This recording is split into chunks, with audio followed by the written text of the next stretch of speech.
اب ہم بات کرتے ہیں ان کی ڈپریشن کی ٹائپس پہ. ایک تو یہ ہے کہ ہمارے کلچر میں اس کا اظہار فرق طریقے سے ہوتا ہے اور یورپ میں فرق طریقے سے ہوتا ہے. یہاں کے اپنے کلچرل پیٹرنز ہیں, عورتوں کے بات کرنے کا ایکسپریشن ہے کہ وہ عام طور پہ اپنے سمٹمز کو جسمانی سمٹم کی شکل دے دیتے ہیں. مثلاً ایک عورت کا اگر موڈ لو ہے, اگر وہ اداس ہے, اگر وہ ڈس اپوائنٹڈ ہے, اگر اس کا کام کرنے کو دل نہیں چاہتا, تو کوئی اسے گھر میں یہ بات کرنے کے لیے رضامند نہیں ہوگا کہ جی یہ کسی بیماری کا شکار ہے. سمجھا یہ آئے گا کہ یہ ہڈ حرام ہے, اس کا دل نہیں چاہتا کام کرنے کو. اس لیے وہ اپنی اس بیماری کو ایک جسمانی شکل دیتی ہے.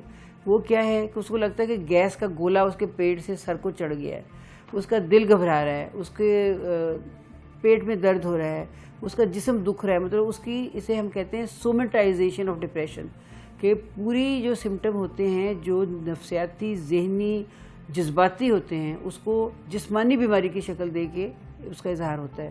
اور اس کا ایک نقصان یہ ہے کہ ہمارے ہاں بعض دفعہ فزیشین اور چھوٹے ڈاکٹرز یا وہ حکیم یا وہ میڈیکل پریکٹیشنرز جو سائیکائٹری سے اتنے واقف نہیں ہیں, وہ اس بیماری کو پھر سمجھ نہیں پاتے, اور اس طرح کے مریض جسمانی بیماری کے علاج میں چلے جاتے ہیں. مثلا اس کی گیسٹروسکوپی ہو گئی, اس کے دل کے ہاسپٹل میں لانچ ہو گیا تو وہاں پہ اس کے بڑے بڑے انویسو ٹیسٹ ہو گئے.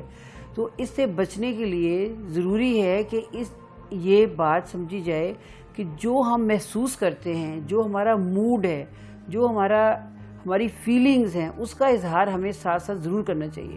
بے شک اگر آپ سمجھ رہے ہیں کہ آپ کو گیس کا گولا ہے یا آپ کا پیٹ خراب ہے یا آپ کو بھوک نہیں لگتی, اس کے ساتھ ساتھ اپنے ان سمٹمز کے اوپر بھی ضرور غور کریں اور زور سے سمجھنے کی کوشش کریں جو آپ کے جذبات کے ساتھ تعلق رکھتے ہیں. اس سے آپ کی بیماری کو سمجھنے میں آسانی ہوگی اور مریض خام خواہ کی کرائسس کا شکار نہیں ہوگا. دوسرا ہے ماسک ڈپریشن جسے ہم کہتے ہیں. اس میں بظاہر یہ نہیں لگتا کہ یہ مریض ڈپریس ہے. ہو سکتا ہے کہ وہ بہت ہنس رہا ہو, ان نیسیسری اس کی زیادہ خوشی کا اظہار کر رہا ہو. مثلا اس کی خوشی بھی اس کی ریالٹی کے ساتھ کوانسائڈ نہیں کر رہی ہے, وہ اصل میں وہ ڈپریس ہے لیکن اس کا اظہار اسمائلنگ سے ہو رہا ہے. پھر اس کے بعد سائیکوٹک ڈپریشن ہے. مطلب وہ ڈپریشن جو بڑی بڑی اسکیزوفرینیا ہے جیسے, یا اور سائیکائٹرک ایشوز ہیں, اس کے ساتھ لانگ ٹرم ٹریٹمنٹ کی وجہ سے یا ان ایڈیکویٹ اس کی پوزیشن جو سوسائٹی میں بن گئی ہے اس کی وجہ سے اس کو ڈپریشن ہو جاتا ہے. تو وہ سائیکوٹک ڈپریشن ہوتا ہے جس کا ریالٹی سے تعلق نہیں ہوتا.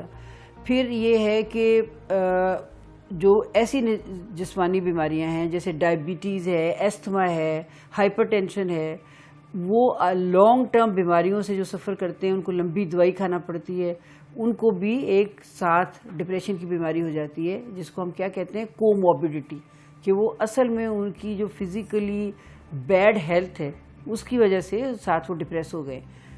اور کچھ ایسی بھی بیماریاں ہیں جن کی علاج جو ہے, جو دوائیاں ہیں, ان کے سائیڈ افیکٹ کے طور پر ڈپریشن ہو جاتی ہے. مثلا ٹیوبرکلوسس ہے, اس کا 9 مہینے اس کی دوائی کھانا پڑتی ہے, اور کچھ اینٹی ٹیوبرکلوسس دوائیاں ایسی ہیں جو ڈپریشن کاز کر دیتی ہیں.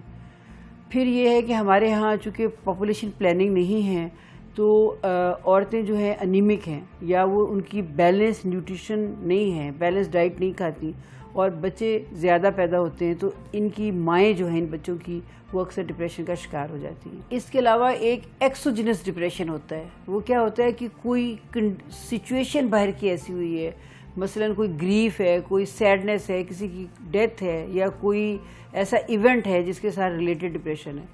دوسرا ہے اینڈوجینس ڈپریشن. اینڈوجینس کا مطلب ہے کہ باہر کے حالات بالکل ٹھیک ہیں, بندہ اس کے باوجود بھی لو موڈ میں چلا گیا ہے.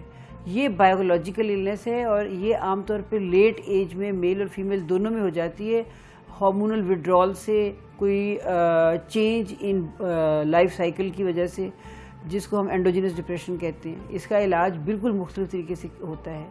اس کے علاوہ ہم یہ دیکھتے ہیں کہ جینڈر میں ان کا دونوں میں کیا فرق ہے.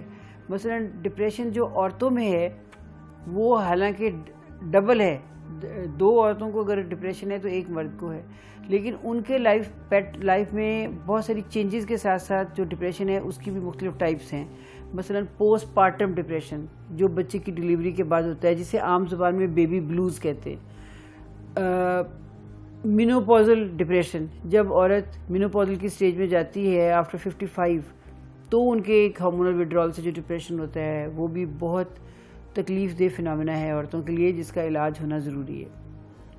اس کے برعکس مردوں میں ڈپریشن اگر ہے تو بہت ہی سیویئر ہوتا ہے، کیونکہ مردوں کے اندر یہ پرابلم ہے کہ وہ شیئر کم کرتے ہیں، عورتیں شیئر زیادہ کر لیتی ہیں۔ یہ پوری دنیا کا ایک ریسرچ ہے جس میں یہ دیکھا گیا ہے کہ مرد ایک پرسٹیج اور ایگو کی وجہ سے اپنی لو موڈ کی یا ڈپریس فیلنگ کو جلدی ان کا اظہار نہیں کرتے، لہذا وہ سوئسائڈ زیادہ کمٹ کرتے ہیں۔ عورتیں جو ہیں اٹیمپٹ سوئسائڈ کا زیادہ کرتی ہیں، باتیں سوئسائڈ کی زیادہ کرتی ہیں، لیکن کمٹ کم کرتی ہیں۔